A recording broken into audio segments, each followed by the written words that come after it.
మెదక్ జిల్లా కొల్చార మండలం వెంకటాపూర్ గ్రామ పంచాయతీలో నూతన సర్పంచ్ కన్నపేని సుజాత పాలకవర్గ ప్రమాణ స్వీకారం నిర్వహించారు.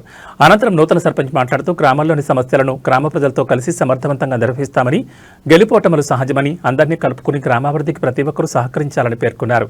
ఈ కార్యక్రమంలో సర్పంచ్ కన్నపేని సుజాత, ఉప సర్పంచ్ సత్యనారాయణ, వార్డు మెంబర్లు గంగాయిల మానిమ్మ, పెద్దల రామవ్వ, దాడి దుర్గయ్య, పెద్దల సంతోష, దూడి హరిత, కన్నబోయిన మధుసూదన్, ఎల్లయ్యలో ఏషమ్మ, గ్రామ ప్రజలు తదితరులు పాల్గొన్నారు.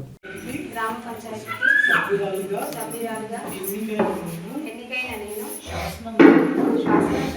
ఏర్పాటు చేయబడిన భారత రాజ్యాంగానికి నిజమైన విధేయత కలిగి భారతదేశ సార్వభౌమత్వం మరియు ఏకత్వాన్ని కాపాడుతానని తెలంగాణ పంచాయతీరాజ్ చట్టం 2018 మరియు దాని కింద రూపొందించిన నియమావళి ప్రకారం నా విధులు మరియు బాధ్యతలను భయము పక్షపాతము లేకుండా నిష్ఠతో మరియు నిజాయితీతో నిర్వహిస్తానని ప్రమాణం చేయుచున్నాను.